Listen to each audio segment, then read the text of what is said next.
नवी मुंबईतील वाशीमधील VCS circle हॉटेलमधील महिलांच्या वॉशरूममध्ये छुपा कॅमेरा लावल्याची धक्कादायक घटना समोर आली असून हॉटेल मालकाला पोलिसांनी ताब्यात घेतले आहे।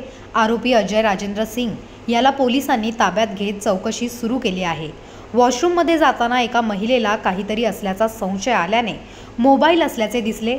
त्यानंतर त्यांनी पोलिसांना तक्रार करताच पोलिसांनी हॉटेलवर जाऊन मोबाईल आणि हॉटेल मालकाला ताब्यात घेतले। पुढील तपास वाशी पोलीस करत आहेत। दिनांक 22 रोजी वाशी पोलीस स्टेशनच्या हद्दीमध्ये एका हॉटेलमध्ये वॉशरूममध्ये मोबाईल ठेवून चित्रीकरण करण्याचा प्रयत्न झालेला आहे। त्या अनुषंगाने आमच्याकडे तक्रार आल्यानंतर गुन्हा दाखल करण्यात आलेला आहे आणि गुन्ह्यामध्ये आरोपीस अटक करण्यात आलेली आहे आणि आता त्याच्यावर पुढील कारवाई करत आहोत। तर आरोपीची पार्श्वभूमी वगैरे काय? नाही, पार्श्वभूमी अशी काही नाही। तो तपासाचा भाग आहे। तपासात अजून तसं काही निष्पन्न झालेलं नाही।